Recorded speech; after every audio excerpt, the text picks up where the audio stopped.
Кызы оламна армияга кеткен вакытта түшкән военкоматта түшкән фотосы. Калганнар инде менә үзегез күрәсез. Аның грамоталары 22 яшында Герой России булып кайтты.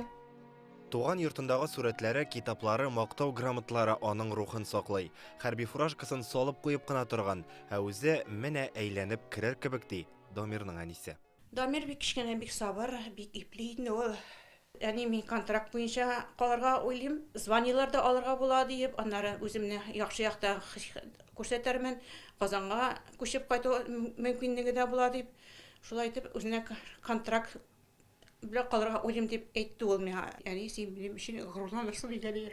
Бу сүзләрне Домир еш әйткән һәм шулай булып чыга да. Аның белән якыннары гына түгел, бөтен ил горурлана. 22 яшендә Россия герое булган егет ул.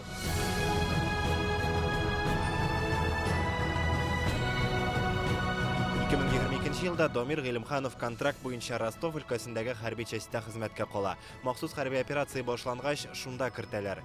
Домир тагын бер Россия герое, якташыбыз үзенең адашы Домир Исламов җитәкчелегендәге экипажда хезмәт итә.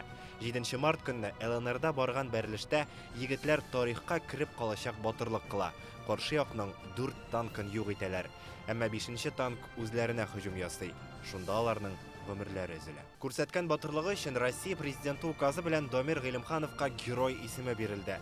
Гаиләдә аны син хәрби булырга тиеш дип тәрбияләмәгәннәр. Ил сакчысы үрнәген ул күреп үсә. Домирның әтисе Рәшит әфәнде хәрби кеше, кайнар нокталарда хезмәт иткән. Улын да үзе кебек чын ир итеп тәрбияли. Нык гаилә, көчле рухлы ул үстерә. Спрашивал, куда пойдешь? Я сам выберу. Мәктәптән соң кая барасың дип гел сорый идем. Мин үзем сайлаячакмын дия. Бик мустақил булды. Нәрсәдәдер булышым дисәң дә, мин үзем дип җавап кайтара иде. Без бергә үстек, якын дуслар булдык. Безнең тәрбияләндә әни дә зур роль уйнады. Шуңа күрә без шундый тәртипле булып үстек. Домир Казанның 42нче мәктәбендә белем алган. Аны монда үзенә ышанган, көчле кеше буларак хәтерлиләр. Хәзер бу уку йорты аның исемен йөртә. Диварында батыр истәлегенә хәтер тактасы куелды. Мәктәп өчен бик зур, бик гибрәт була балаларга.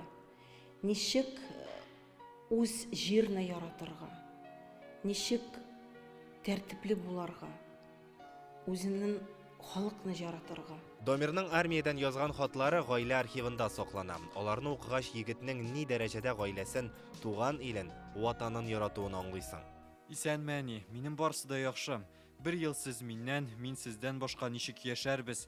Сезнең белән бергәләп бер көләсем килә. Мин сезне яратам. Бик. Домир язган хатларында, туган йорты диварында ясалган сүрәттә, мәктәбендә әти-әнисенең йөрәк түрендә яши. Ә иң мөһиме, аны ватандашлары үсеп килүче яшь буын белә. Туган илеңә тугрылык, батырлык һәм кыюлык үрнәге буларак. Илья Шакуров, Яңа Гасыр каналы.